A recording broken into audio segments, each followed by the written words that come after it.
If possible, I request, if you can switch on your video mode, please do switch on so that it will be interactive. If you're in a position you cannot, then it's okay, fine. Okay. If possible, I request, if you can switch on your video.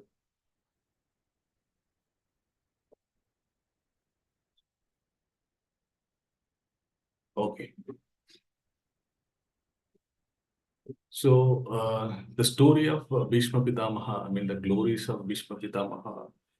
Uh, so, we all know that the Kurukshetra war, Duryodhana started, his whole confidence was on two personalities. Okay. He planned to do war with Pandavas by having confidence on two personalities. One is Bhishma Pitamaha and Karna. Okay. And now we will try to understand the complete history of Bhishma Pitamaha. Okay.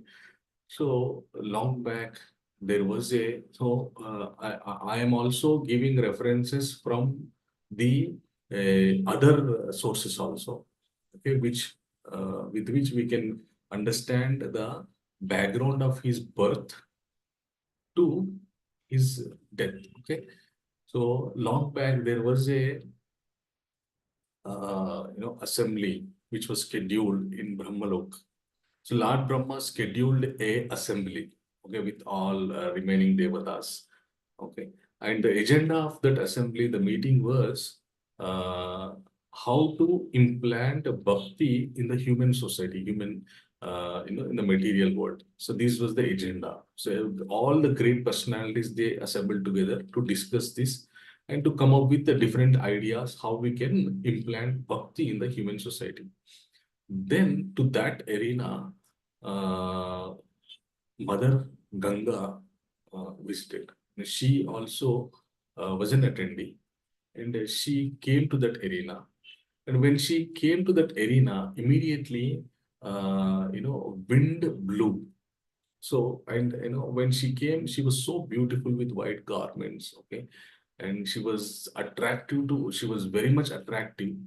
And in that assembly, there was another Rajarshi.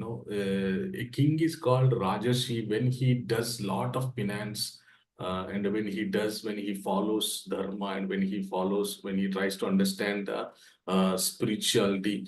Okay, that king is called Rajarshi. Okay, so the one who just rules the king and leaves the body, he is not called as Rajarshi. The one who rules the king as well as simultaneously he also has interest towards spirituality, and who does lot of penance is called Rajarshi. So there was one Rajarshi who was also there in that assembly, and he saw Mother Ganga. So both of them had eye contact, and they fell in love at first sight. Okay. When both were attracted to their physical features, and this made Brahma to become anger, because that's a great assembly with a religious agenda. In that meeting, Mother Ganga and this Rajarshi looking towards each other by having no sense of that meeting. So this made Brahma to become anger, and he immediately cursed both of them to take birth on the earth. So now they have to take birth, okay, because Brahma has cursed them. So, and this is not just, it is not that the Rajarshi who has such, who is, who doesn't have control on senses. It is a divine plan for a great purpose. So this divine plan is planned. Okay. Now both of them have to take birth on the earth. So then both of them left that royal arena, and they decided to take birth on the earth. Okay, and Mother Ganga was passing through. She was heading towards earth. Then she found one category of Devi Devatas. In Devi Devatas, there are different categories. They are entitled to perform different responsibilities. There is one category called Astavasus. Okay, these Astavasus are the ones who act as a medium between the Panchabhutas and human beings. Whatever benefits that we are supposed to get from Panchabhutas, they carry that and they gift that to the human beings. Okay, so they act as a medium between Panchabhutas and the human beings. So this category of Devatas uh, is called Astavasus. So the head of this Astavasus is called Dew. So his name is Dew. He is also called as Prabhasa. Okay. So this team of Astavas, they are of 8 people, eight members, and they also have their wives. So the 8, they one day what they did, they visited the hermitage ashram of the Vasishta Muni. So Vasishta Muni has a Kamadhenu cow. So this Kamadhenu cow, it gifts you with anything that you desire. The normal nature of the cow is to give milk. Apart from giving milk, this Kamadhenu cow can give you anything, whatever you desire.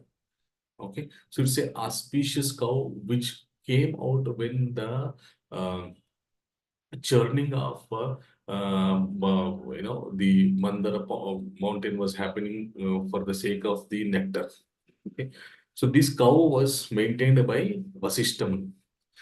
So this Astavasus, what they thought that this holy cow which is there, if we drink the milk of this holy cow, we become eternal. So we will not fall into any kind of misery, any kind of miseries like that. They thought. I mean, though they are devatas, though they belong to Devi Devata category, they also have to leave their body once the Mahapralaya comes. Okay, it is just a position which is given to great souls who does lot of sadhana. Okay, so they thought. So when they thought that to drink the milk of Kamadhenu, they went to Vasishta Muni ashram and they milked the cow, and without permission of Vasishta Muni, they had the milk. Okay, so this made Vasishta Muni to become anger, and he cursed this Astavasus in such a way that you behave like a foolish human being. So hence you take birth as a human being. And these Astavasus, they were like, very upset. They were regretting for their mistake and they requested Vasishta Muni to give a solution so that they can skip this curse. Because the devatas, they don't like to take human form of life, because the reason is when you take human form of life you have to undergo the three kleshas. So what are those kleshas? What are the threefold miseries that human life has? One human has to undergo. What are those three kleshas? Can anybody tell?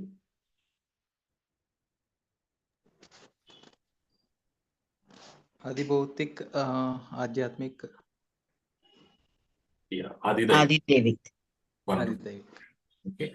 So the miseries which are caused by Adidaivik, the Panchabhutas, the miseries which are caused by the other living entities, and the miseries which come from within Adhyatmik. Okay.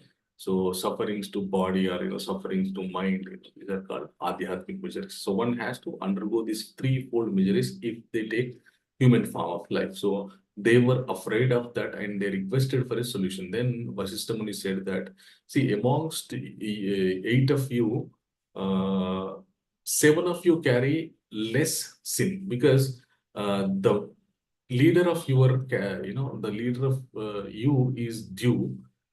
He milked the cow and he drank the milk. So he will undergo a hard punishment than you. And the punishment is that as I said, it's a divine plan. And eventually, this eighth, the leader of the Ashtavasus, the Dew Prabhasa, so he will become a great warrior for a great purpose. Like that, Vasishtha Muni told them the solution. And the remaining seven, he told that, remaining seven, immediately, you will not have to undergo a long life in the human form of life, like that. He altered the curse. So when Mother Ganga was heading towards Earth, she saw these Ashtavasus, and they both had a conversation, and they both exchanged their, curses, what happened to them. Then, then the Ashtavasus, they told to Mother Ganga that they also had to take birth in the, human form of life. Then they got a mutual understanding that when Mother Ganga takes birth on the human form on the earth, she will, these Ashtavasus, they will take birth in her home. Okay, so that was their plan, and both of them, Astavasus and Mother Ganga, they came to the Earth, planet Earth. So there was a king called Pratipa. Okay, so this king was a great king, great ruler. He had a son, and his son name is Shantanu. So he's the Shantanu Maharaj, okay, who is the father of Bhishma Dev. So this Bhishma Pitamaha, so the Shantanu Maharaj, was, following Dharma, and Shantanu Maharaj had his father Pratipa Maharaj gave boon to Shantanu Maharaj that he, he can understand the future, and everything, like he was as good as a great Brahmarshi, the Shantanu Maharaj, because of his conviction towards following Dharma, and because of his proper ruling, he acquired that power of as good as a Brahmarshi. So this Shantanu Maharaj, when he was in when he was young, he was once passing through river Ganga. There he found Mother Ganga. Mother Ganga, she did not take birth. Okay, she appeared like that. Okay, Mother Ganga was passing through. Shantar Maharaj, he saw Mother Ganga, and immediately he got attracted to Mother Ganga because Mother Ganga was so beautiful, okay, so charming, okay, so pure. Her complexion, her beauty attracted Shantanu Maharaj. So he immediately went to Mother Ganga and he proposed to her that I want to marry you. And Mother Ganga, she knew that who is Shantanu Maharaj. Okay. However, Shantanu Maharaj, he forgot the past life memory. However, Mother Ganga, she knew that this Shantanu Maharaj is none other than the same Rajarshi who was present in the Brahma, assembly where Brahma cursed to take human form of life. Okay, so immediately Mother Ganga, she accepted the proposal of Shantanu Maharaj. However, with a condition. So Mother Ganga told Shantar Maharaj that, my dear, Shantar Maharaj, I want to marry you. However, I have a condition. If you accept that condition, then only I'll marry you. Like that, she said. Then Shantar Maharaj accepted. So he asked, what is that condition? Then Mother Ganga told that, uh, see, I'll marry you. However, you should not disobey to any of my decisions. That means that whatever I do, you should not say no. If you accept this condition, then I'll marry. This was the condition kept by Mother Ganga. Then Shantar Maharaju thought that, it's obviously women, they want to take, dominated position. That is a kind of added beautiness to their, character. Like that he thought, and he accepted her proposal too. Then, both got married. And immediately after marriage, they were blessed with a child. And after the child was born, Mother Ganga took the child and she threw the child in the river Ganga. Chandrama Maharaj was upset. However, he didn't say anything. Like this, 7 times it happened. They were blessed with a child, and Mother Ganga taking the child and throwing in the river. And these seven, children were the Astavasus. who got cursed by Vasishtha Muni. So when the eighth child was born, Mother Ganga was taking away the child. Then Chandana Maharaj, he stopped. He objected Mother Ganga that, are you a woman? Do you have any qualities of a woman? Woman. So do you know the woman means motherliness? So in this world, is there any mother who throws her newborn child into the river Ganga, in the Ganga? So how cruel, how brutal you are. Like that, he stopped Mother Ganga. Then immediately Mother Ganga said that, my dear Shandar Maharaj, I already told you I'll marry you. However, with one condition that you should not say no to any of the acts that I do. Now you are opposing what I'm going to do. Hence, I will leave. Hence, this is the break for our relation. Like that, Mother Ganga said, and she took the child and she left. And this child was the the leader of the Ashtavasus, who is Dhyu, the Prabhasa, his name. Okay. And before leaving, Shantar Maharaj, Mother Ganga told, my dear Shantar Maharaj, I was not taking this child to throw in the river Ganga. I was taking this child to beget him under a great acharya so that he will learn, the scriptures and, the Kshatriya qualities as well. However, you misunderstood me. Hence, I leave you. Like that she said, and she left Shantan Maharaj. So when Mother Ganga left her, Shantan Maharaj became very upset because he admired, he loved her very much. So Shantana Maharaju was upset for so many days. And one day, he was passing through Yamuna River. That time, he found another woman called Satyavati Devi. Her, her original name was Matsyanandi. She was born out of a fish. Okay. So this Satyavati Devi was also a very, very beautiful woman. So her biological mother was a fish. Okay. However, her stepfather was his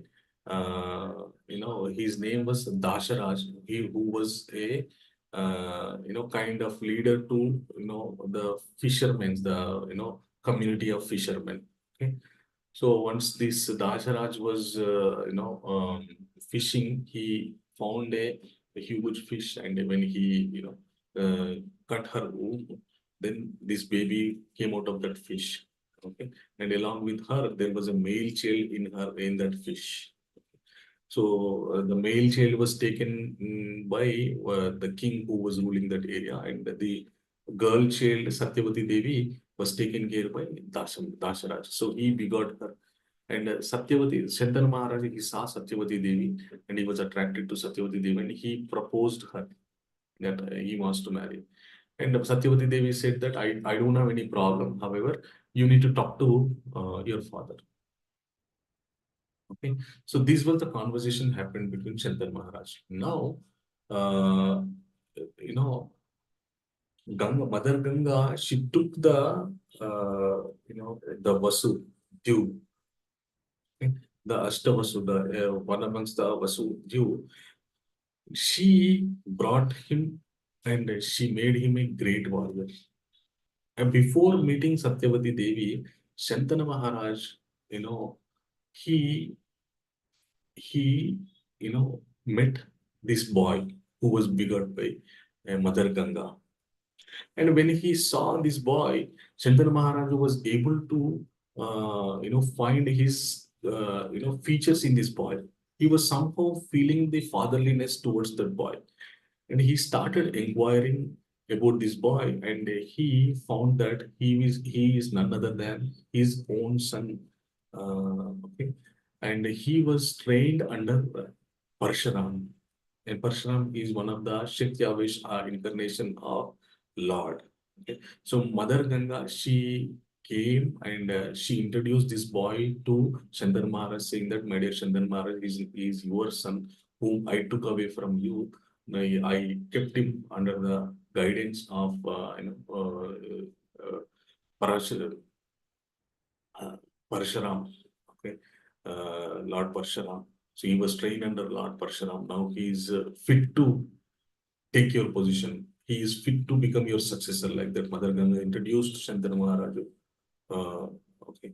The Mother Ganga introduced Bhishma Pitamaha.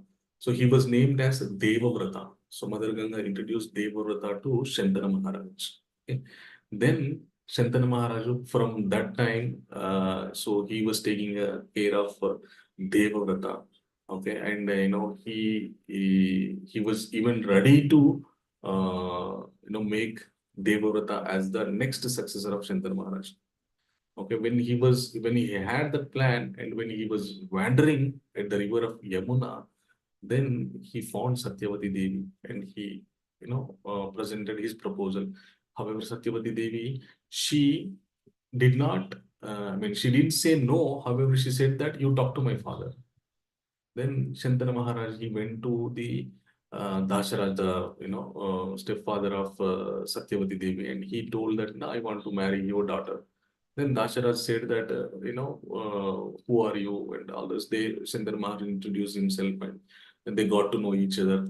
Then Dasharaj said that the father of Satyavati Devi that, my dear Shantanu Maharaj, so I am okay. I feel like my daughter and me are so fortunate that, you want to marry my daughter. However, so what do we get? What does my daughter get by marrying you? What would be her position? Because you're a royal king and you got a son, okay, who is also a great warrior. Okay, now you will marry my daughter and you will have children. And do you want my, grandchildren to become slaves of your son? Is this what, you want us to undergo? So you want my daughter children to become slaves of your son? Like that, Dasharaj started questioning and he said that, if that is the case, then, I am not ready to give my daughter because after you, your son Devarata will become king. And after him, his sons will become king. And for generations and generations, my daughter's children will be serving your first son's children and him, it will be continuing like that. And this I don't like. I'm not interested to give my daughter like that. Dasharaju, he politely denied Chandana Maharaj's request. Then Chandana Maharaj became very upset and he went and he was not in a mood to rule the king. He was not attending the royal meetings and all those. Then Devavrata, he observed that his father is undergoing some kind of mental stress. Then he went to his father and he asked his father, my dear father, what is the reason? Why are you not so, enthusiastic these days to attending royal meetings and all those stuff? What is making you to upset? Then Shantanu Maharaju said he narrated the whole story, what happened between him, Dasharaju and Satyavati Devi. Then Devavrata understood, the reason, the source of suffering. He went to Dasharaj and Devavrata, he asked Dasharaj that, I request, my father is very much interested in your daughter. So I request you to get them married.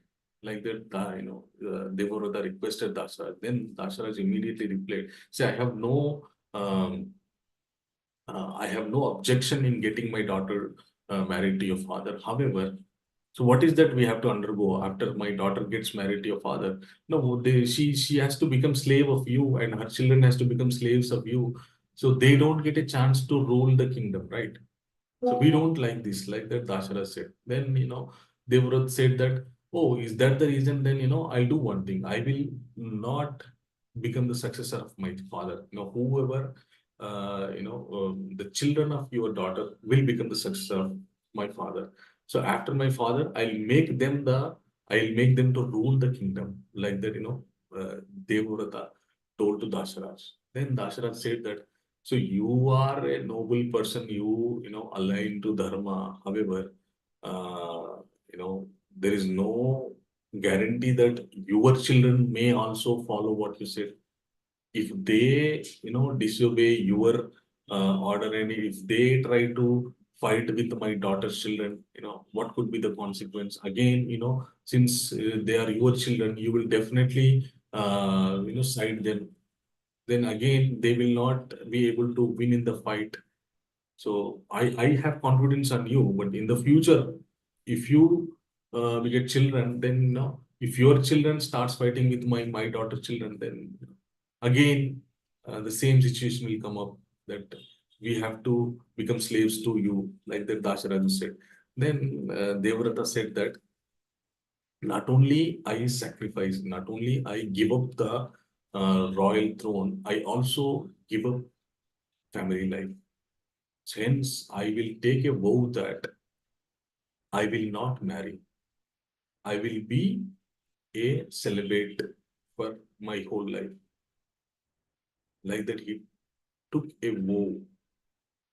So, since he, with a lot of conviction, he took the vow. Okay, so he was named as Bhishma. From that time onwards, when he took the oath for the sake of his father's happiness, he was named as Bhishma. Okay? And his father was very happy, and his father gave a boon to Bhishma Pitamaha that, my dear Bhishma, since you have sacrificed, well, since you have given up the royal throne for the sake of my happiness, I'm going to give you a boon that you will die according to your wish. So the death will not come to you until unless you wish to die. So that boon was given to you, Bhishma Pitamaha, by Shantanu Maharaj, his own father. So Shantanu Maharaj and Satyavati Devi, they got married, and soon they gave birth to two male children. And after these two male children were born, Shantanu Maharaj left his body, okay, and leaving the kingdom to the children of Satyavati Devi. So Bhishma Pitamaha, he has become a strong guardian to the royal throne of Kuru dynasty. So he took the whole responsibility of, ruling the king on behalf of the children of Shantanu Maharaju and Satyavati Devi, and he also took responsibility of serving them. So Bhishma Pitamaha, Bhishma Deva, who was, very well qualified to rule the king, still he sacrificed it for the sake of his father's happiness. Okay? So that is the great quality of, one of Bhishma Pitamaha. Okay, so one who follows dharma, so they should always be ready to sacrifice anything, give up anything. So that is one of the great qualities of Devavrata, who is named as Bhishma. Okay. So when these children were growing, Satyavati Devi's children were growing, when they got into youthfulness, so they were named as Chitrangada and Vichitravirya. So amongst these two, Chitrangad was little bit, interested in royal affairs and all those. He was also right Kshatriya who learned, all the uh, Kshatriya qualities. However, Vichitravirya was not like Vichitrangad. Vichitravirya was, hopeless kid. He was always interested in doing time pass, not interested in learning anything, neither scriptures nor the Kshatriya qualities. He was just spending time, and he was just enjoying the, royal prosperity. That he was not a person of taking any kind of responsibility. So one day, this Chitrangad, the kings, whenever they want some kind of enjoyment, they also go for hunting. So one day, this Chitrangad, he went for hunting. While he was hunting, he got in contact with one of the Gandharvas. Okay? And that Gandharva name was also Chitrangad. When they both met together, they had a clash between the names.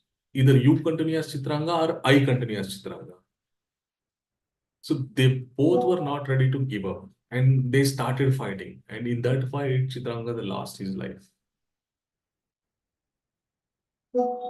So now there is only one successor left, that is Vichitravirya. And Vichitravirya is a hopeless, irresponsible person. And giving the kingdom to him is like giving the keys of a treasure to a thief, like that. So, however, Bhishma Dev was there, so he was ruling on behalf of Vichitravirya. He was he was guarding the Kuru dynasty. Because he was there, nobody was looking at Kuru dynasty, because Bhishma Pitamaha was a great warrior who was trained under Parshuram, Lord Parshuram. Okay. So now this Vichitravirya, Satyavati Devi thought of getting him married so that he will become some responsible. Then, she was looking for matches, but nobody was ready to, no king was ready to give her daughter to this Vichitravirya. Then there was a, um, Swayamvar happening. Okay. Uh, so this Swayamvar was conducted by one of the king who had Anita Mataji, Gandharva means. So Gandharvas are the category of Devi Devatas who has excellent talent in singing. They make the Indradi Devatas uh, happy by their singing. They sing very melodiously, nicely. Okay, that is their position. Okay, so uh, Vibhavi. So Bhishma Pitamaha, Satyavati Devi thought of getting this Vichitravirya married so that he'll become responsible. Okay, no profiles were getting. So there was a Swayamvar which was taking place, and there was a king who had three daughters, and those daughters' names are Amba, Ambika, and Ambalika. So the king scheduled a Swayamvar. He invited many kings. Okay, and those days, whoever king comes, and it was like winning a woman by exhibiting their kshatriya qualities. They have to win a woman. So that was that was called Swayamvar. These days, we see the girl, and they match the kundali and all those stuff. However, in those days, it was like kings used to conduct Swayamvar, where the a boy have to show exhibit his kshatriya qualities, and then he has to win the girl. So that was the whole plan. Okay. To this Swayamvar, Bhishma Pitamaha attended, and everybody was shocked to see Bhishma Pitamaha in that place, because he took a vow of celebrate for entire life. How could he come to this place of Swayamvar? They thought. However, he came to that place to win those girls for the sake of his brother, because his brother is irresponsible person. He doesn't have that kind of strength to fight and win those girls. So he went, he defeated all the kings present there, and he uh, got those three women, and he presented those three women in front of his brother to marry them. And then Vichitravirya was ready. However, amongst those three girls, Amba, who was the eldest of those three girls, she went to Bhishma Pitama and she said that, so my dear sir, I'm already in love with one of the king. Okay, hence I may not be a right match to your brother, because when I don't love your brother, how could you think that I will be a good wife to him? Then Bhishma Pitama, he understood her intention, and he took this girl, and he inquired who was that king. And he took this girl and he went to that king, and he asked that king whom she was loving, and he requested that king to marry her because she loves him. Then that king, he did not agree to marry Amba, because he told that, I was humiliated amongst all the king. You defeated me, and you took over this girl. then I no more have interest on this girl like that, he said, and he did not agree to marry this girl. Then this girl, she told that since you forcefully brought me from my father, and then you have to take complete responsibility of my life henceforth. So you have to marry me like that. The girl started insisting Bhishma. Then Bhishma said that, see, I have no intention of marrying you, nor I am ready to marry because I've taken a vow. I cannot break my vow and marry you. Then she was not ready. She was behind Bhishma, and he strictly avoided that girl. Then this girl, she approached Lord Parshuram, and she took blessings of Lord Parshuram. And Lord Parshuram, he inquired what was her reason to visit him. And he assured him that whatever she requests him, he will fulfill her desire. Then she narrated the entire story, and she told that Bhishma took me forcefully, and however, I love somebody else. He's not ready to marry. I'm requesting Bhishma to marry me, but he's not agreeing. Now I'm left just like that. It is not good for a girl to leave without any husband. So I request you to ask your disciple to marry me. Then Parshuram said that don't worry, my disciple will definitely listen to me. So I'll ask him to marry you. You'll come, let's go. And then Parshuram took this girl and visited Bhishma Pitamaha, who was present at Hastinapur. Okay. And Bhishma Pitamaha, he welcomed his guru. Okay, he took his blessings. He donated a cow to his guru, and he inquired his guru Parshuram that what was the reason. Then Lord Parshuram told that, my dear Bhishma, there is a girl who approached me. He was taken away by you forcefully, and she was left unmarried. So hence I request, because you are the one who you brought the girl from her father, so you have to take responsibility of marrying her. So I order you to marry, like that Parshuram said, Lord Parshuram. And then Bhishma Pitama said that, my dear Guru, I have lot of respect towards you. May the Panchabhutas leave the responsibility, but I am not ready to break my vow. I cannot marry this girl because I have taken a vow of maintaining celibacy for my entire life, brahmacharya. Then Parshuram said that, either you marry this girl or you fight with me and die. So Lord Parshuram is not an ordinary being. He first of all, he's one of the incarnation of Lord, and he circumambulated the entire earth for 21 times, and he killed the Kshatriyas who were puffed up with their power. Okay. So that is the power of Parshuram. And in fact, he's so powerful that once he wanted to do penance and he was searching for a good place, he went to the present place of Kerala. Okay. And he asked Samudra to give some place, and he was not ready. He was about to, dry up the Samudra. Then, Samudra, the ocean went back and gave some place to Parsharama to do penance. And that place is the present Kerala. Okay. So that much powerful is Parshuram. Okay. So Parshuram, he said Bhishma to fight with him. Then Bhishma Dev, he immediately accepted, my dear Guru. I am ready to live my life, but I am not ready to break my vow. So they both started fighting each other. They ferociously fight together. Nobody was getting defeated. Okay. However, at one point of time, with the strong arrows of Bhishma Dev, Parshuram has to step down of his, chariot. However, he did not give up. He still started fighting. Both were fighting ferociously, and Bhishma Dev was unable to defeat Parshuram because he was his guru.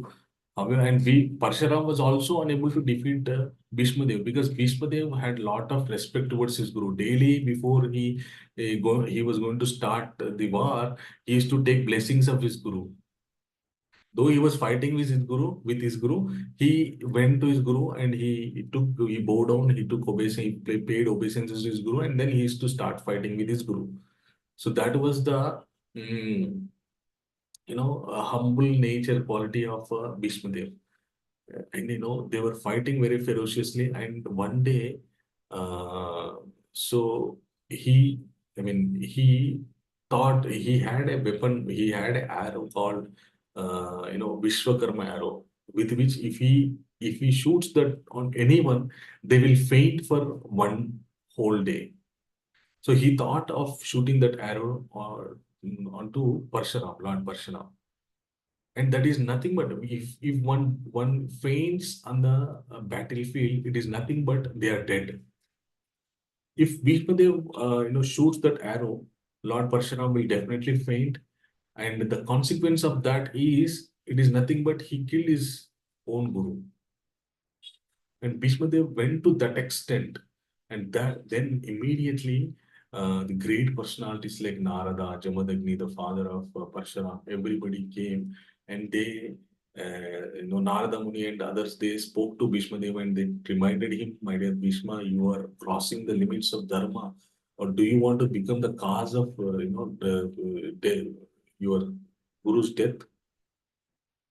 Is that what you spend your life?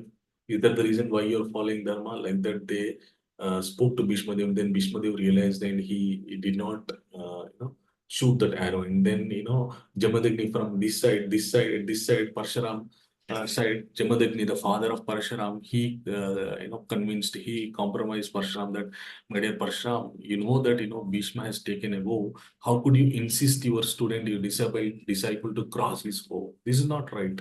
So when great personalities fight together, then that's a destruction to the society that will harm the harmony of the society. So hence we request you to stop fighting. Then both of them got compromised, and Parshuram told that my dear Amba, I cannot get you married to Bhishma. Hence, I'm sorry, I cannot fulfill your desire, like that Parshuram said. And then Amba understood that nobody can defeat Bhishma and nobody will marry me. Hence, this life is waste. However, I take a vow that I will become the cause of Bhishma Dev's death.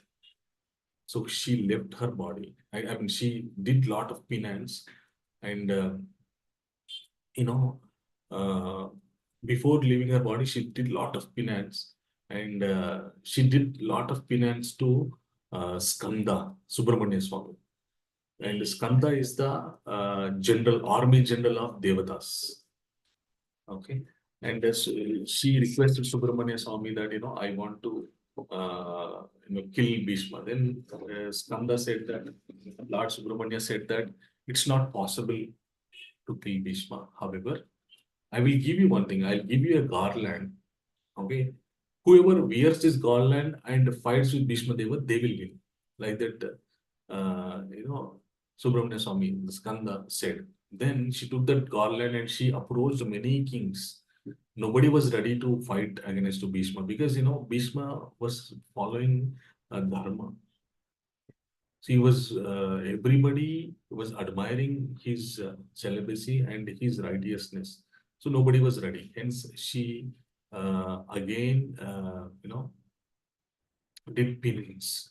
Then uh, Lord Rudra appeared and she requested, I want to kill Bhishma. Then Lord Rudra said, it's not possible in this life. You have to take another life, like that Lord Rudra said. Then she left her body. And in her next life, she was born as a woman again. However, she has a memory of her previous life that she took a vow to kill Bhishma. So again, she did lot of penance, and Lord Rudra appeared, and she, as the moon, the same moon, then she was made to become a male person. So woman becoming male. Okay. So hence she was given a name called Shikandi. Okay, neither woman nor men. Okay, so she was ready to take the life of Bhishma.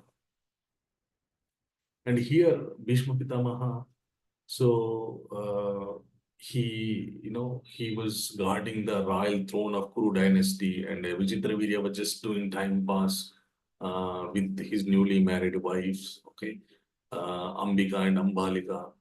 And there was no, he was not ready to take any responsibility, and he was just doing time pass by eating heavily and spending life without any kind of physical activity. So he fell, and uh,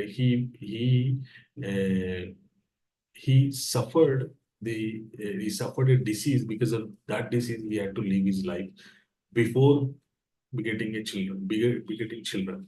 So this Ambika and Ambalika were not blessed with any children by Vichitravirya. Now, the successor, there is no successor after Vichitravirya, because Bhishma Deva, he said he will not marry, he will not rule, he will just guard. Now, rightly, the Vichitravirya's children should rule the Kuru dynasty. However, there are no children of Vichitravirya. Then Satyavati Devi becomes so upset, okay, and she was regretting for her father's mistake. See, rightly, the kingdom belongs to Bhishma, Pitamaha. However, because of her father's cruel plan, Bhishma Pitamaha was made to maintain the celibacy. Now, this is absolutely not a dharma. So the consequence of this adharmic action is, the children, the Vichitravirya, the son of Satyavati Devi, both the sons of Satyavati Devi were, died early without leaving any successor. Now, Satyavati Devi was very much upset. She was worried who will, rule the Kuru dynasty henceforth. Then Satyavati Devi requested Bhishma Pitamaha that, see, I came with a proposal that there is no successor after your brothers. Okay, so you are the only person left in the Kuru dynasty. Now I request you to, marry these two girls. Okay. So in those days, there was a rule that, if any woman is left, if, a woman's husband is died uh, early, then, the next family member, they are allowed to marry. I mean, that was there in that yuga, not in this yuga. However, Bhishma Pitama, he said, I am not at all ready. I don't agree with your proposal. Bhishma Pitama denied. Then Bhishma Pitama reminded Satyavati Devi that, my dear mother, I want to suggest you one thing. Why don't you call your son, your elder son, Vyasadeva? Why don't you take his help to implant uh, the babies in the wombs of your daughter-in-laws? Like that, Bhishma Pitama suggested. And Vyasadeva was the elder son of Satyavati Devi. So Vyasadev's father was Parashar Muni. Okay, Parashar Muni, once he was crossing the Yamuna river, then he saw this Satyavati Devi. So before she became Satyavati Devi, her name was Matsya. She was born out of a fish. Her body was smelling like fish. Okay, though she was very beautiful, but her body was smelling like fish. Okay. So once Parasharamani, he saw Matsya and he took help of this Matsya to cross the Yamuna river. Then Parasharamani, he got attracted to this Matsya, and he requested to fulfill his desire. And Satyavati, Matsya, she was very much afraid because Parasharamani is one of the great Acharya. So she thought that if she doesn't fulfill his desire, he may curse like that. Then Secondly, she accepted his proposal. And Parashar Muni, he said that if you if you satisfy me, I will give you a boon so that the fish smell out of your body doesn't come. So henceforth, your body really fragrance, your bad, your a very fragrant smell come out of your body like that. Parashar Muni said. So Parashar Muni, when she satisfied Parashar Muni, immediately she gave birth to great personality called Vyasa Bhagavan. Okay. Soon after, they both met. Immediately, Vyasa Bhagavan came out of her womb, and he was not born as a child. Vyasa Bhagavan took immediately once he was born, he became younger, and he asked her mother to bless him so that he can go and do penance, tapas. So this was the story how Vyasa Bhagavan uh, appeared.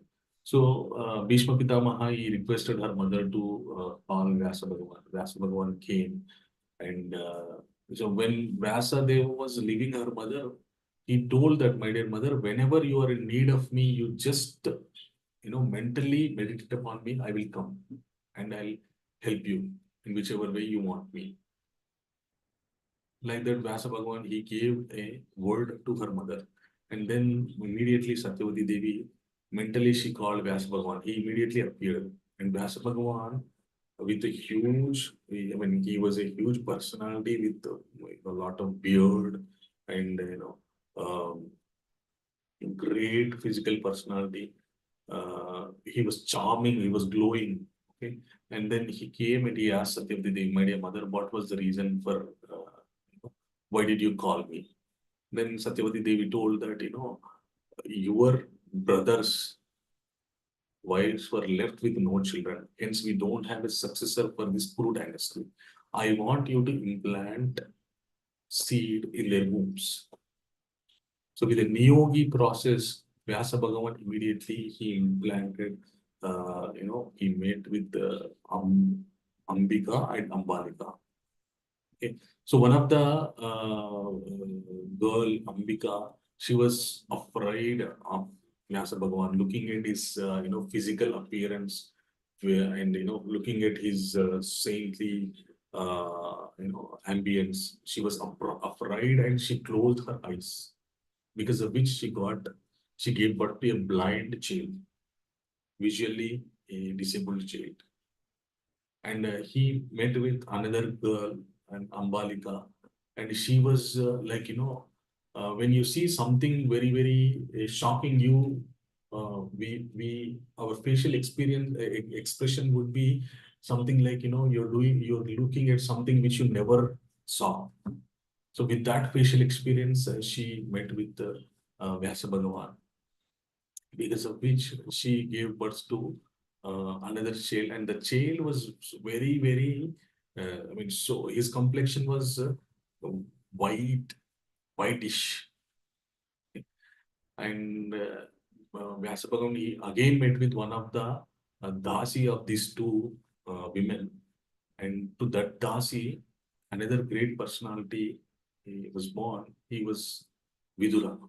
So Ambika gave birth to Dhritarashtra, Ambalika gave birth to Panduraj, and Dasi of these two gave birth to Vidura. Okay, now three successors came for Kuru dynasty, and they were ruling. Okay, and eventually, many things happened, and Bhishma Pitamaha was helping them. Though Dhritarashtra was blind, he was, since he is the son of such a great personality, he had strength of 10,000 elephants. Though he was blind, he had a strength of 10,000 elephants. So always, when Dhritarashtra was was asked to rule the kingdom, Kuru dynasty. Then one day Panduraj, he went to forest to hunt animals. Okay. In that process, he mistakenly shot arrow on a saintly person who was enjoying with his wife in a form of deer. Okay, so there is in hunting there is a rule: one should not hunt, one should not shoot arrow on the animals who involved in mating process. So Panduraj, he shot arrow on these two deers who are in a process of mating, and immediately after, he shot arrow onto these two deers, they they exhibited their real form, and this saintly person, he asked this Panduraj that, don't you know the rule of hunting? One should not shoot on the animals who involved in mating process, like that he questioned. And then Panduraj, instead of accepting his mistake, he he said that, don't you know that, you being a saintly person, how could you take a form of a deer and, mate together? Like that he questioned. Then this saintly person, he understood that he is so pridey, so puffed up with his power. Then the saintly person, he cursed Pandu Maharaj that hence, if you involve, if you mate with your wife, immediately you will die. Like that he cursed. Then, Pandu Maharaj, he left that place, and one day he forgot the curse and he mated with his younger wife, who is Madri. Immediately, Pandu Maharaj died, and there is no children to Pandu Maharaj, neither to Dhritarashtra also. Okay, so that time again, Bhishma Pitamaha has to undergo a biggest challenge. First of all, there were no children for Vichitra Vidya and Chitrangada. That time he had to, call Vyasa Bhagavan. Now, Kunti, Mother Kunti, and Gandhari both were not yet blessed with the children. And Mother Kunti and Madri, before getting children, their husband died. Now, again, a challenge came up. However, Mother Kunti had a boon of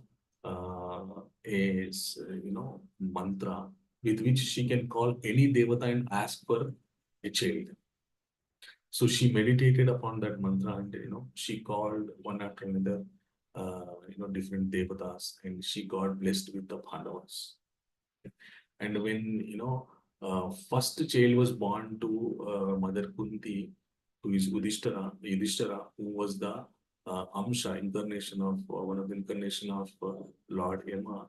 So Kunti Maharani, Gandhari, the wife of Dhritarashtra, was so envious that, her sister got children, but she didn't. So she had to break, though she was, pregnant that time. She did not give birth to any child. She forcefully bit her stomach. So from her stomach, a huge lump of flesh came out. So Vyasa Bhagavan again, he sliced that lump of flesh into 101 pieces, and he preserved them in a key part. Okay, and eventually those 100 pieces of that lump of flesh, they developed into children. Okay, so the present day of this, what we say, the test tube babies, this process was there that time only. Okay, so hence, Dhritarashtra became father of 101 children, and though Panduraj was not there, Kunti became mother of 5 children. Before 5 children, she gave birth to Karna. Okay, so that's a different story. So because of her, unmaturity, she tested a mantra, and she got blessed with a child. So she has to leave the child because she was afraid what people will think, like that.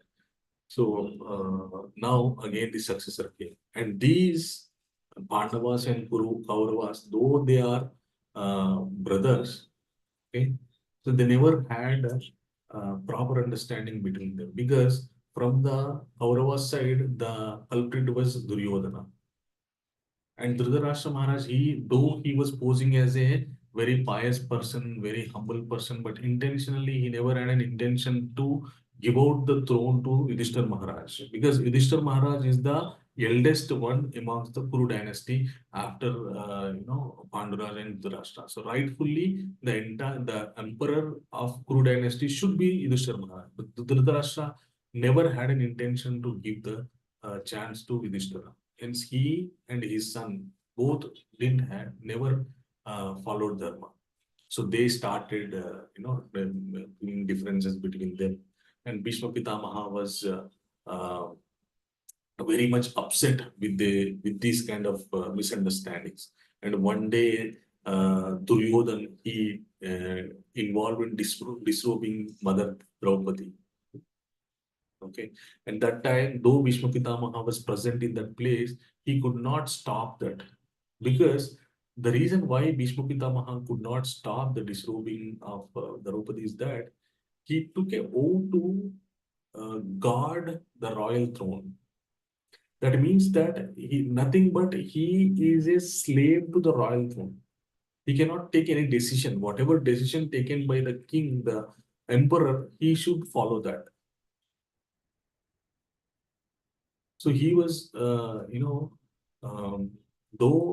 he's a great warrior, he was performing a job of slave under the royal throne of Kuru dynasty.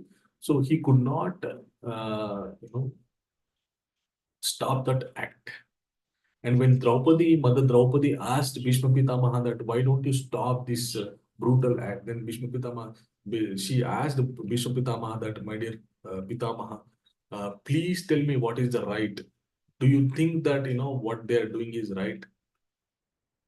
Though my husband lost me in this gambling match, do you think that I should be disrobed? Do you think that what they are doing is right? Then Bhishma Pitamaha said that he was silent, and he said that in this situation it is very tough to say what is dharma and adharma. So he neither said no, neither said yes. So he was silent, and he said that it's very difficult to say dharma in this situation like that. However, Mother Draupadi was rescued by Lord Krishna. Okay, but this was the only fault Bhishma Pitamaha did in his entire life. Hence, the consequence of this he had to undergo in the battlefield of Kurukshetra. Okay, so when the Kauravas and Pandavas, they agreed, they decided to fight to each other. Okay, because Duryodhana was not at all ready to give up the throne, royal throne. So they decided to, they decided to fight, and hence whomsoever wins, they will take the royal throne. Okay, so they, planned the great war, Kurukshetra war. Though Bhishma Pitamaha was not ready to fight, however, he was forced to fight by Duryodhana.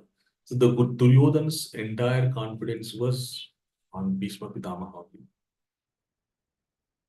He even, in the battlefield, even Duryodhana even says to Dronacharya that, my dear Dronacharya, aparyaptam tadasmakam balam Bhishma bhirakshitum, aparyaptam tadasmakam balam Bhishma bhirakshitum, aparyaptam tad idame tegam balam Bhima bhirakshitum. He says that, there is unlimited, strength we have, that is Bhishma Pitamaha. In front of that unlimited strength, what this Bhima can do? Like that, such was the confidence of Duryodhana, that he had confidence on Dronacharya, Bhishma Pitamaha, Karna. Okay, so because of these three personalities only, he was ready to fight. Bhishma Pitamaha, without his willingness, he started fighting. And when the Kurukshetra war was started, every day Duryodhana used to visit Bhishma Pitamaha, and he used to sarcastically talk to Bhishma Pitamaha. He used to chastise Bhishma Pitamaha that, you being a great warrior, you're a disciple of Parshurama. If you think, it will not take a minute for you to annihilate Pandavas. Why are you not doing? Why are you not siding? Why are you not siding us? Why are you showing partiality? Like that, he always used to talk to Bhishma Pitamaha without any respect. So before fight was started, Bhishma Pitamaha told that, I will kill anybody except the Pandavas. Though he said to Duryodhana that, I will not touch Pandavas, still Duryodhana every day he used to, talk to Bhishma Pitamaha with the very harsh words. One day, what happened? Uh, these Pandavas, every day when they were about to start the war, when they were about to fight, they used to come take blessings of Bhishma Pitamaha, Dronacharya. They used to circumambulate and go back and fight. So this was the humble character of Pandavas. Okay. So one day, Lord Krishna, he sent Draupadi to take blessings of Bhishma Pitamaha. Okay, there was a wonderful uh, as time took place. So one day Duryodhana, he asked Bhishma Pitamaha that, you're not at all fighting, you're showing partiality towards Pandavas. If you fight like this, we will lose the war. Okay. Like that, he was, using very, very harsh words towards Bhishma Pitamaha. Then Bhishma Pitamaha has told to Duryodhana that, my dear Duryodhana, see, tomorrow you will see the, you know, best out of me. Tomorrow you will see how I will fight. Okay. So see this, he takes out 5 arrows and he says, these 5 arrows I'm showing you. With these 5 arrows, I'm going to attack Pandavas. Like that, Bhishma Pitamaha says. Then Duryodhan, uh, he says that, oh, he will become very happy, and he says to Bhishma Pitamaha that, so this is a great plan of you. Then, so I'll do one thing. I'll protect these 5 arrows. I'll keep these 5 arrows with me. Tomorrow in the battlefield, I'll hand over it to you so that you can use. Because, you're a very great person. You follow dharma in such a way that if somebody asks you these 5 arrows, then you will give away these 5 arrows. So hence, I'll protect those 5 arrows, like that. Duryodhana told, and he took those 5 arrows from Bhishma Pitamaha. And immediately, Krishna, being present in everybody's heart, he understood this plan. And he sent Mother Draupadi to take blessing of Bhishma Pitamaha. Bhishma Pitamaha and Mother Draupadi, she went and she touched the feet of Bhishma Pitamaha without showing her face to him. And immediately Bhishma Pitamaha, looking at a woman, he blessed her, Dirgha Sumangali Bhava. May you live long with your husbands, like that. Then he realized that she's none other than Draupadi, and then he laughed. He smiled, and he understood that this is the plan of Achyuta. Okay, so Mother Draupadi left that place. And then Krishna, he went to Arjuna and he told Arjuna that, my dear Arjuna, I tell you one thing, you have to do this. Like that, Krishna told that, my dear Arjuna, one time you rescued Duryodhana from a Gandharva. So there was a fight between Gandharva and Arjuna, this Duryodhana.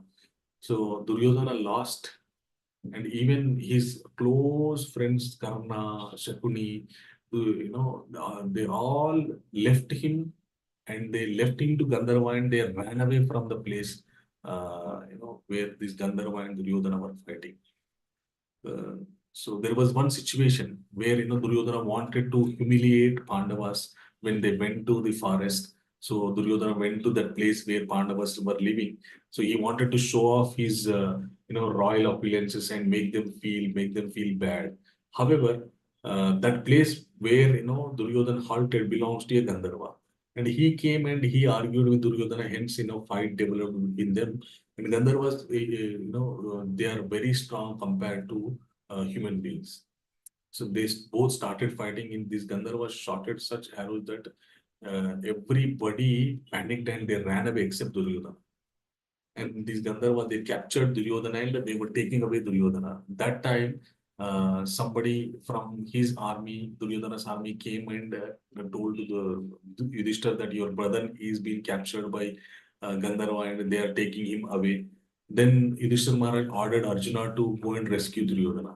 And Arjuna went, rescued, and that time Bhishma opposed. Why do you want to rescue? Why do you want to rescue Duryodhana, who was always ready to, kill us. Then Yudhishthira said, my dear Bhima, maybe we have differences.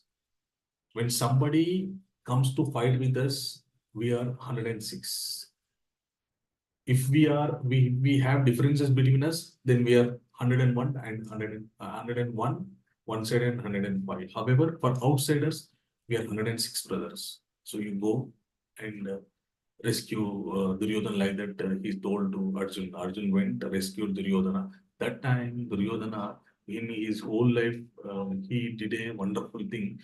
He asked Arjuna to Arjuna, now today you rescued me, you saved my life. Hence, I ask you to, I give you a chance. I ask you to ask any boon. Anything you ask, I'll give. Then Arjun said that Arjun could have asked to give our entire, kingdom back. However, Arjun did not ask that. He said that when time comes, I'll ask. So like that, Arjun said, and they went off. This time when Bhishma Pitamaha was ready with 5 arrows to attack Pandavas, and Duryodhana he took those 5 arrows with him. Then Krishna sent Arjuna to ask him who in that boon has those 5 arrows. Then Arjuna approached Duryodhana and he asked Duryodhana, my dear Duryodhana, do you remember that you gave me a boon to ask, but I did not. I said I'll ask when time comes. Now the time has come. I want to ask that boon. Then the Duryodhana said, yes, you ask anything, I'll give. Then Arjun immediately asked, give me those 5 arrows. So, and Duryodhana with no other option because he gave the word, he has to hand over those 5 arrows to Arjun. Like the Lord, saved Pandavas from the, wrath of Bhishma Dev. And henceforth, Bhishma Dev continued to fight. One day he fought very ferociously. He hit Arjuna with different arrows, and he even hit Krishna also with his arrows. And Lord Krishna became so angry on Bhishma Deva, he jumped from the chariot of Arjuna and he ran towards Bhishma Deva to attack him with the wheel of the chariot. Because Lord Krishna, he took a oath that he won't touch any weapon. So the wheel of a chariot, neither weapon nor something. It's just a chariot, wheel of chariot. So with that wheel of chariot, he ran towards Bhishma Deva to attack. Bhishma Deva, he left his arrow and he started praying to Lord Krishna. My dear Krishna, come kill me. Like that, he invited Krishna. So then Arjuna jumped from the chariot and uh, he holded the feet of Lord Krishna and requested him not to attack Bhishma Dev because Arjuna is the warrior and Krishna is the charioteer who runs the chariot. When if Arjuna doesn't attack Bhishma, then it is kind of a humiliation to Arjuna because uh, you know when the warrior is in front of a warrior, if a charioteer is fighting, then it's nothing but this warrior doesn't have strength to attack his opponents, right? So Arjuna requested Krishna not to cross, not to attack Bhishma Dev. Then Krishna stopped and they left. Then Pandavas, they told Krishna that, my dear Krishna, it's becoming very difficult for us to attack Bhishma Pitamaha. As long as he is there, we cannot win this war. We cannot fight like that, they told Krishna. And then Krishna, he told them that, so what do you want to do? Then they had no clue. Then Lord Krishna said, you do one thing. You go, you approach Bhishma Pitamaha and request him and ask him for a solution. Then 5 Pandavas, they visited the Bhishma Pitamaha and they took the blessings of Bhishma Pitamaha and Yudhishthira Maharaj, by massaging his feet, he requested Bhishma Pitamaha. He asked Bhishma Pitamaha that, my dear grandfather, it's become very, very difficult for us to fight with you. If you fight like this, we cannot sustain. So please tell me what is the solution for your death. Sorry, what is the how will you die? So please tell the solution so that uh, you will die. So they asked the secret of Bhishma Pitamaha's death. Then Bhishma Pitamaha himself he told that, see,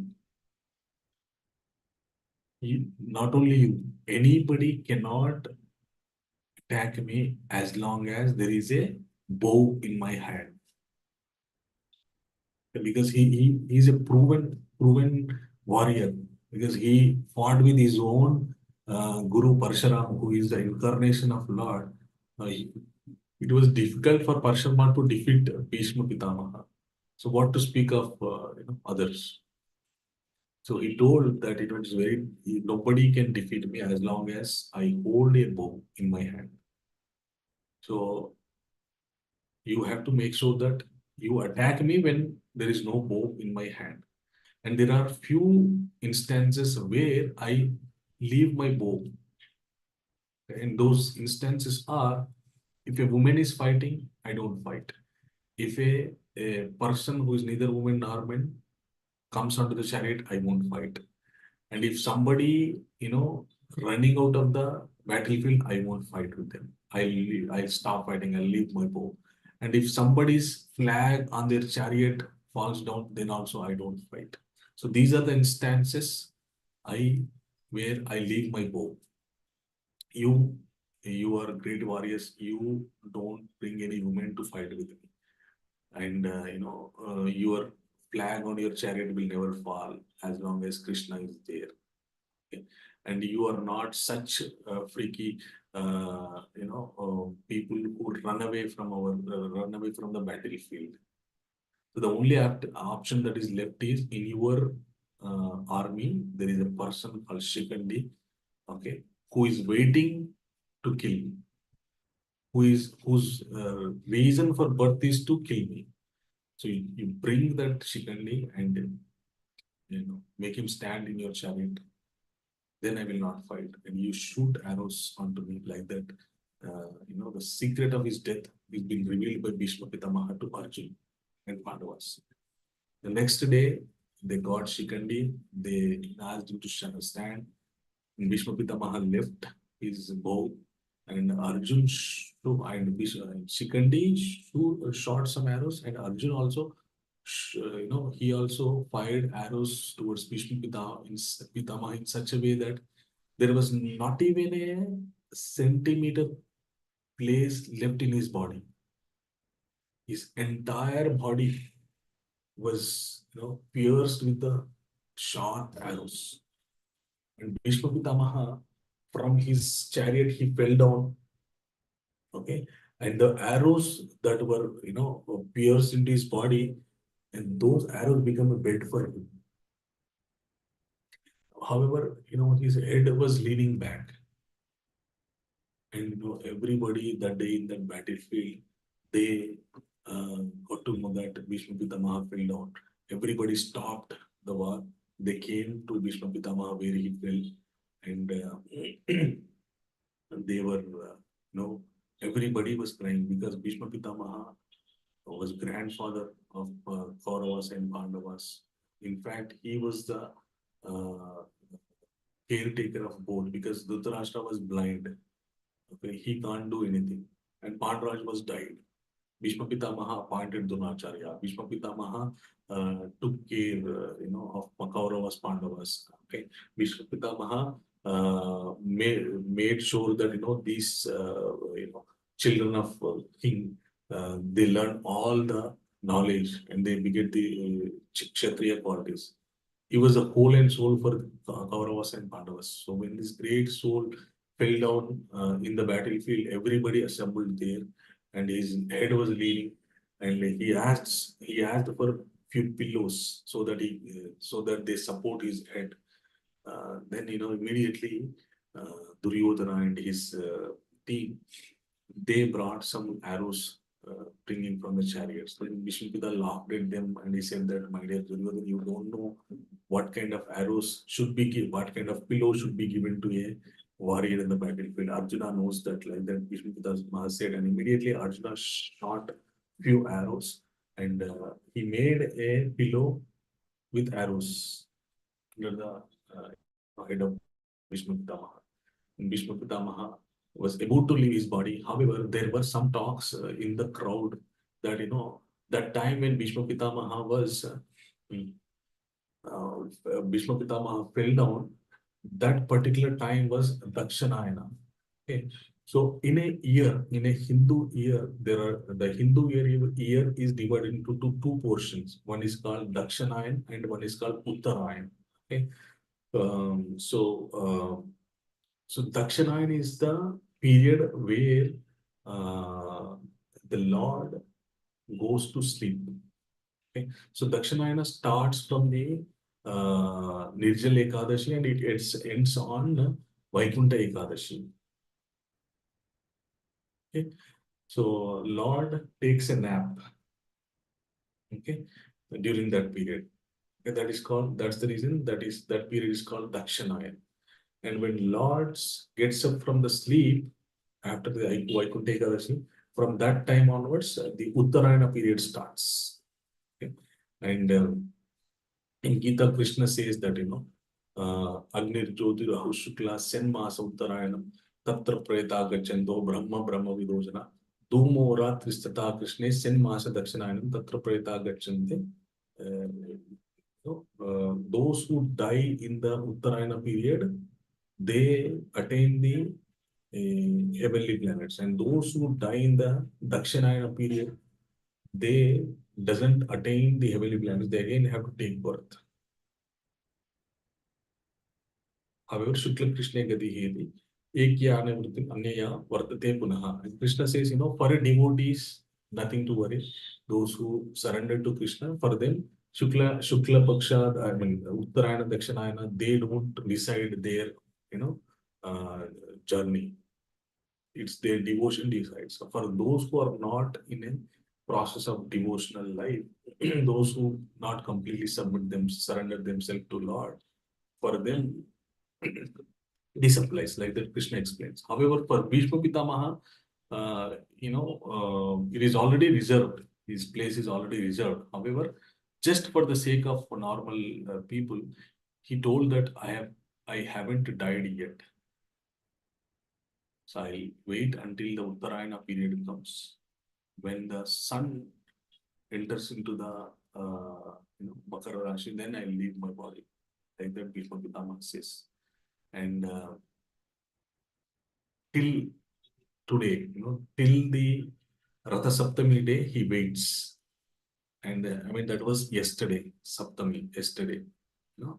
From the time, he was fell down in the battlefield, from that time, till that time, he waits till Ratha Saptami.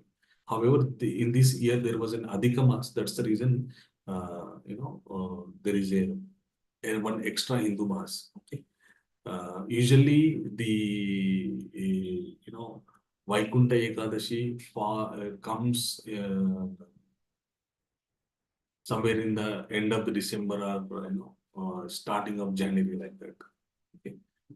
So usually the Magh Mas comes in the January, and it starts in January, like that. Okay.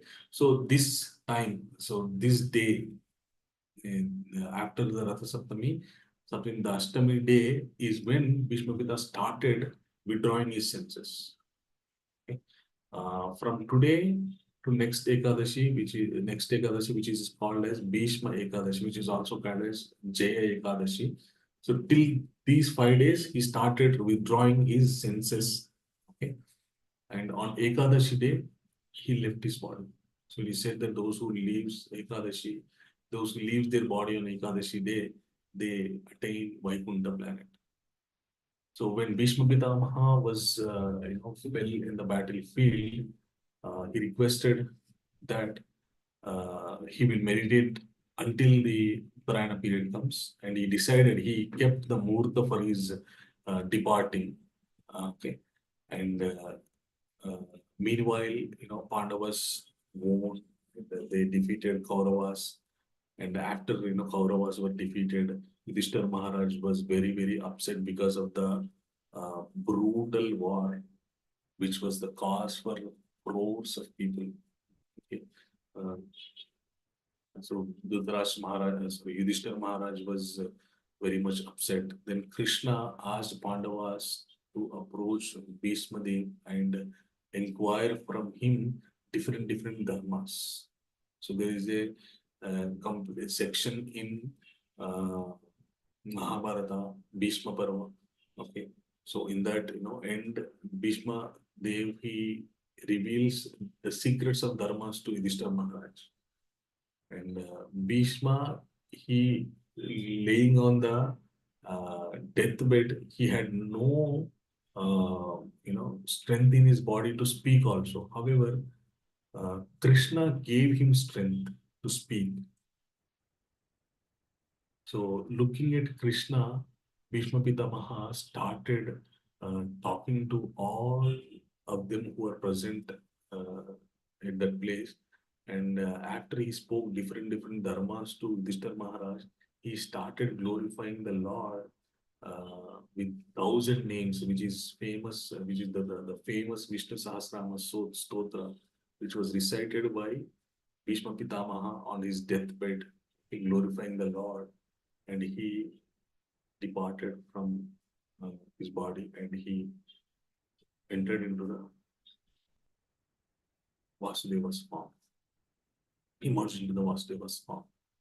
So this is the story of the great warrior Bhishma Pitamaha, who is the synonym of sacrifice. He had no interest on any kind of royal opulences. He led, though he was a Kshatriya, pure Kshatriya, he was more than a Brahmarshi. He was like a Brahmarshi. Okay? Because the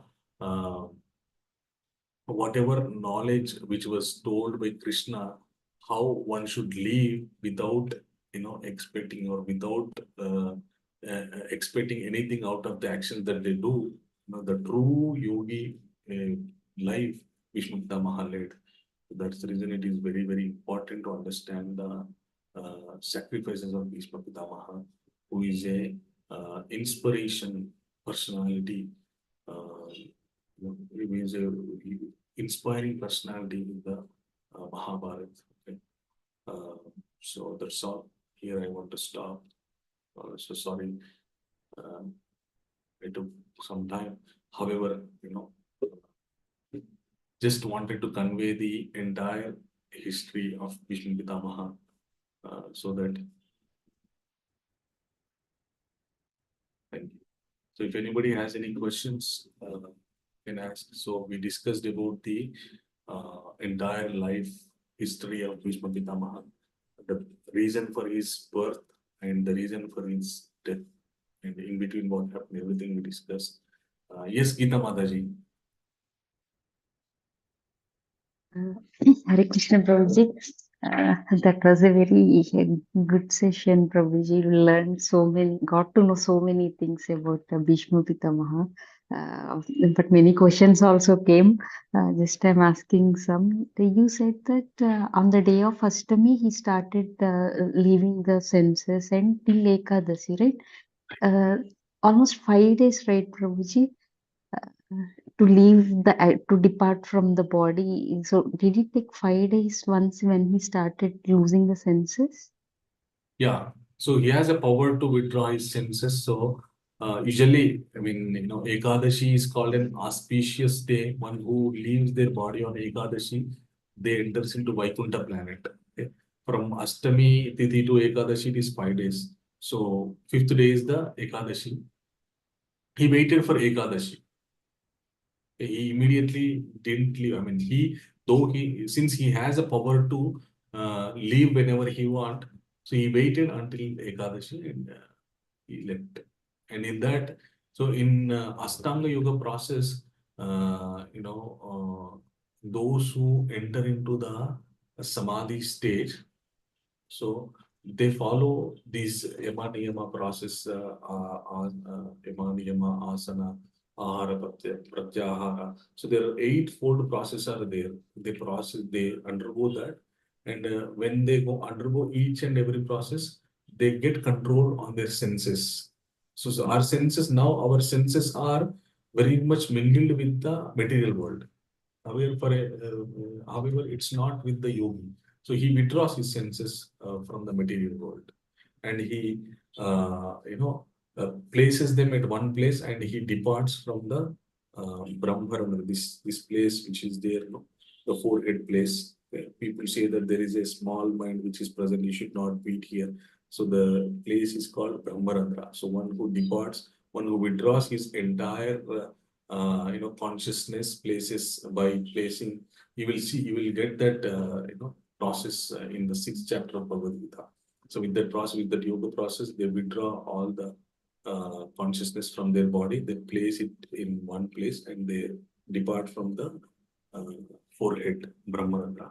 Hence, they don't come back. Hence, they don't have to come back. Also, Prabhuji, you said that on the day of Ashtami he started losing because of Uttarayana, right? Already from Vaikuntha Ekadasi itself, Uttarayanam starts, right? So did it not happen during the period of Uttarayana itself? When did he fell actually? Okay. So Vaikuntha Ekadashi is the that is the time when that was the day when Bhagavad Gita was invented, was spoken to Arjuna. Okay. So Uttarayana period started, however, the sun did not completely, enter into this sign Makar Rashi. So when the Ratha Saptami day comes, okay, the appearance of the Aditya day comes, then he completely changes his position. So it means that Bhagavad Gita, the Kurukshetra war started on Vaikuntha Ekadashi, and it lasted for 18 days. Okay. On the 9th day, Bhishma Pitamaha fell down. Okay. So from 9th day of Kurukshetra war till the Ashtami, Magha Ashtami, he was there. So from Magha Ashtami onwards, he started withdrawing his senses, and he left. Prabhuji, then Vaikuntha Ekadasi, this time it came somewhere in the month of Jan 3rd or 4th, I remember. Then now it's after 9 days, right? So now we are almost, we crossed 1 month. Yeah. So as I told you that, in this Hindu year, there was a Yeah, Adhika Masam came. Adhika Mas. Okay, one month will be repeated again. Because Right. of that reason, we headed towards February. However, the Magh Masa usually comes in the month of January only, if there is no Adhika Mas. Okay, so ideally it started on the day of Vaikuntha Ekadasi. Then after that, after 9 days, Bhishma Pitamaha fell down, and then on the day of Bhishma Ekadasi, he completely departed from the body. Yes. So, but it seems to be lifespan of Bhishma Pitamaha is very long, right? He's a grandfather of this Pandavas and Kauravas. Yes. So it is said that he lived for somewhere around 500 or more years. Yeah. Also, Prabhuji, why he stood with Kauravas? Because both are same for him, right? Is there any such thing that someone has asked him, or how he stood with Kauravas? Yeah. So the reason is he took a vow to protect the royal throne. So both Pandavas and Kauravas, they are from one dynasty only. So it is called as Kuru dynasty. Okay. So whoever sits on the royal throne, he will guard them. So Pandavas lost their kingdom in the gambling match. Now, Pandavas lose the chance to sit on the royal throne. Okay. So Bhishma Pitamaha, with no other option, he had to side Kauravas because they are the one who is ruling the Kuru dynasty that time. because they defeated Pandavas in the gambling match and they sent them to a forest. Okay, rightfully Pandavas are the real, Yudhishthira Maharaj is the rightful eligible person to sit on the royal throne. However, with gambling match and with different plans, they defeated them and they sent them to forest and they captured this royal throne. And Bhishma Pitamaha, he was not guiding Kauravas. He was following Dharma. He was just, guarding the royal throne. Whoever sits in the royal throne, he has to side them. That is the Prabhuji, who is the elder one, Prabhuji? Dhritarashtra or Pandu Maharaj? Dhritarashtra. Then generally we follow, right? Elder son is Dhritarashtra. Those sons of the elder person wouldn't be eligible, but you are saying that Yudhishthira Maharaj is the ideal person, right? How that would be? Yeah. Because the Dhritarashtra is the elder one, right? Correct. So, however, though Dhritarashtra Maharaj was elder than Pandu Maharaj, however, Dhritarashtra Maharaj did not had any children until Yudhishthira Maharaj was born. After Yudhishthira Maharaj was born, then, Gandhari Devi, she was upset and she had to beat her stomach. And then, Duryodhan, there is a, since Yudhishthira Maharaj is the elder brother of Duryodhan. So, though if Dhritarashtra Maharaj had a son before Yudhishthira Maharaj, then, he is the eligible person to become the, king. However, it didn't happen like that. So the Yudhishthira Maharaj had sons after Yudhishthira Maharaj was born. So who is the next successor after the Dhritarashtra Maharaj and Pandu Maharaj? Who took birth, Duryodhana or Yudhishthira? Yudhishthir. So being the eldest among all the grandchildren, so Yudhishthir Maharaj is the eligible person. Eligible person. Okay. Because Yudhishthira Maharaj was born before Duryodhana. Okay, so as Duryodhana is the king, so that's the only reason that Bhishma Pitamaha was on the side of Kauravas. Yeah, because he was guarding the royal throne. That's the only reason he was siding Kauravas. Otherwise, he never had any, favorness towards Kauravas. In fact, before participating in the war, Bhishma Pitamaha said, except Pandavas, I'll touch anybody. So that means that shows that, Bhishma Pitamaha, he likes Pandavas because they follow Dharma. He has thrown many arrows on Arjun. That's where Krishna has come down and has taken chariot, right? Yeah. But he knew Bhishma Pitamaha many in Kurukshetra war, he many times appreciated Arjuna for his ferocious arrows towards Bhishma Pitamaha. So he knew that Arjuna cannot be defeated just like that, as long as just like that, because Krishna is there to protect him. In fact, Arjuna would have been already defeated. Okay. So Dronacharya, his guru, was shooting arrows towards Arjuna. And none of the arrows were working because Krishna was present there. So what happened after the entire Kurukshetra war was completed? So Krishna asked Arjuna to get down of the Kurukshetra war, and he released the horses which are tied to the chariot, and he asked Lord Hanuman, who was residing on the flag of Arjuna, to leave. When the chariot was made empty, immediately the fire cashed out and it became ashes. And Arjuna was shocked to see that.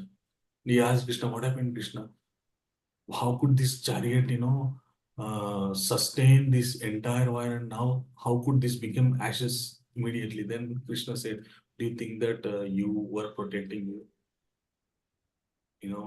Dronacharya, Bhishma, they shot very powerful arrows. Because I am there, they were powerless. Everything was getting merged into me. So because Bhishma Pitamaha know that, as long as Achyuta, Lord Krishna is there, nobody can defeat them. So that's the reason Bhishma Pitamaha he went and he fought with them.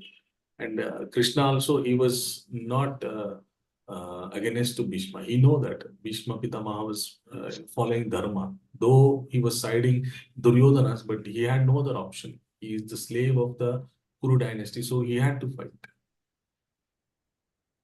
Okay.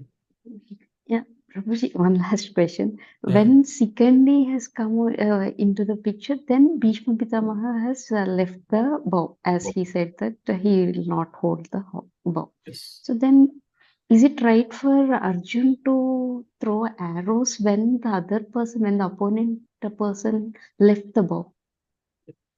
Absolutely, it is not right. However, Bhishma Pitamaha himself told that shoot arrows onto me when I leave my bow. And the reason why I leave the bow is if Shikandi is placed in your chariot, then I leave bow. So Bhishma Pitamaha himself asked Arjuna to shoot arrows by placing Shikandi. Okay. So he himself, gave the reason, asked Arjuna to shoot. So that's the reason it's not considered as adharmic. Thank you, Prabhuji. Thank you for answering all the questions. Yeah. Yes, Anita Mataji.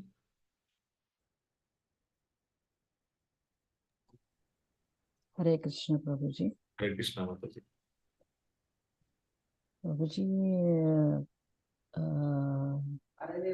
Bhishma Pitama followed his whole life was dharmic. Then how could he appoint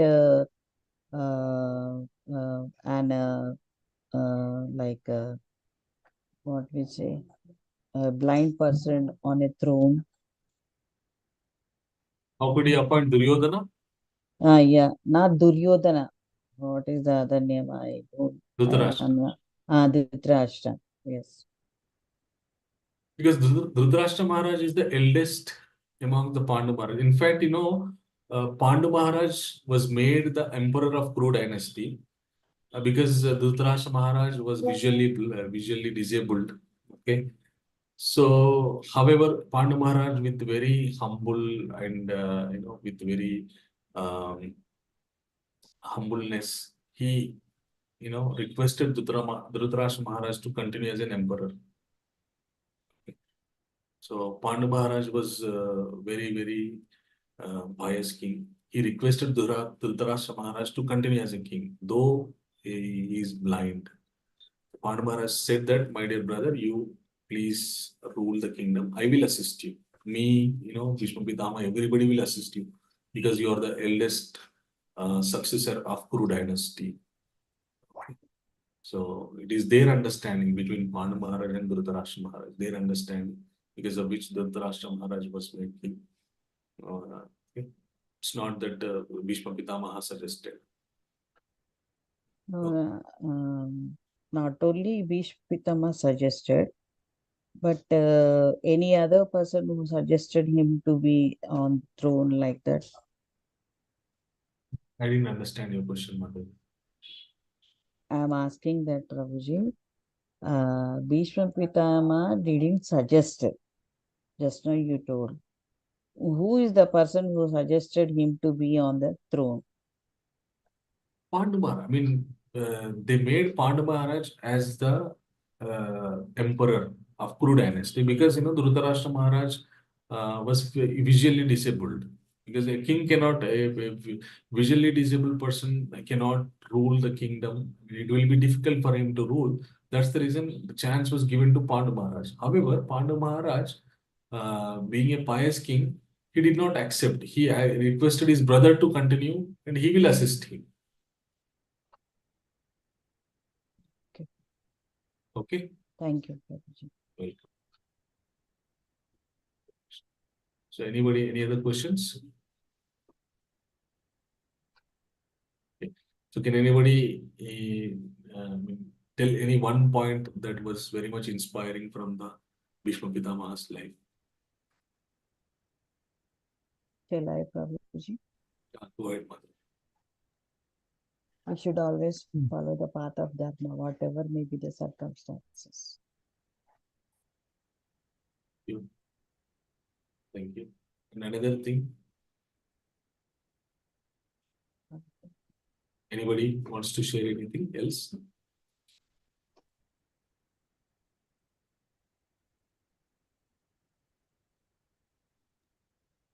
Hare Krishna Prabhuji. Yes, Mother. Bhishma Pitamaha. Hello. Hare Krishna. Yeah, please go ahead, Mother. He never deviated from his word. He was always sticking to his word. He never deviated from the vow he took under any circumstances.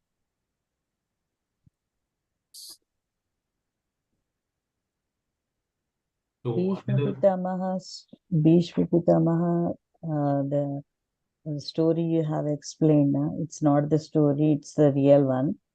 But Bhishma Pitamaha, his life explained that we should have tolerance, patience, and moreover,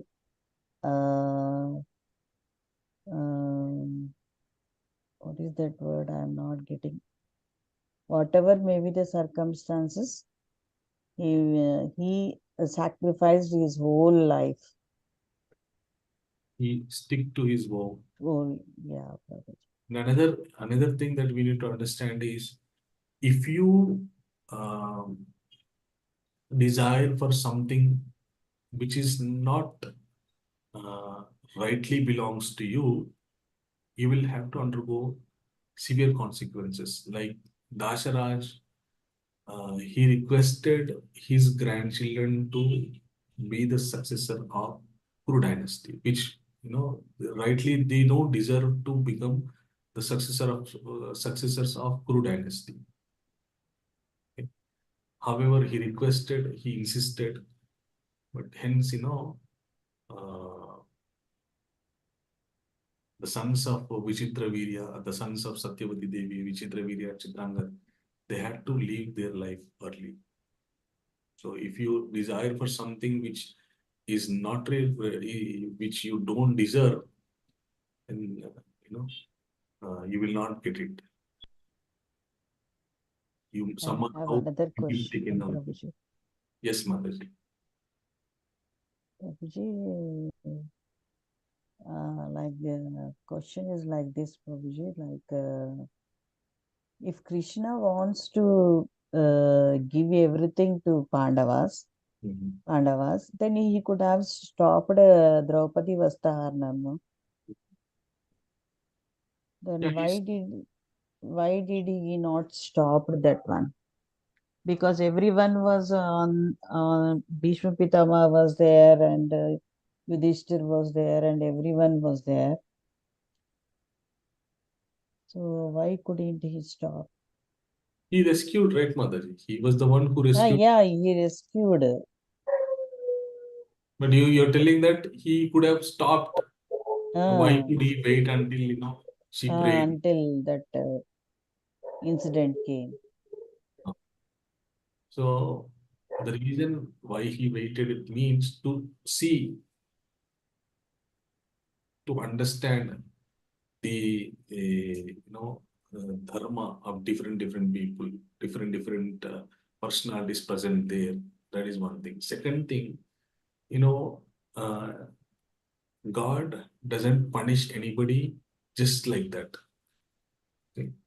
So because of his gunas, whatever mistakes he does, based on that he punishes. Because Duryodhana, he he started this brutal act. Okay, Bhima, he took a oath that I will break the legs of Duryodhana. Okay, so Duryodhan, Dushyasan, Shakuni, all of them, by doing this brutal act, they themselves become the cause for their death. They have earned the impiety. So they have earned the sinfulness by doing this brutal act so that they had to undergo a severe punishment in the Kurukshetra war. You understood? So they themselves, Invited Krishna to their death by getting themselves involved in this impious activity. Understood, Prabhuji. But today's lesson was very awesome, Prabhuji. Because I never thought of, I followed Bhishma Ekadashi, but I never had listened this type of topic, Prabhuji. Yeah, today is Very thankful to you, Prabhuji. Yeah, today is Bhishma Ashtami, so we thought of discussing about this topic that is included in our schedule. Okay. So anybody, any other questions? If no other questions, we'll call it for today. We'll meet on next Wednesday. Okay. So thank you all for joining today. Please keep joining, and I request you to join by 7:30 so that we can immediately start the sessions. Okay. So thank you all. I pray Krishna to bless you all with wonderful success in all your material and spiritual endeavors. Vanchakalpatarobhyascha kripasindhobhyo cha patitanam pavanebhyo vaishnavebhyo. Hare Krishna, Prabhuji. Dandavat Pranam, Prabhuji. Hare Krishna, Prabhu. Hare Krishna Prabhuji.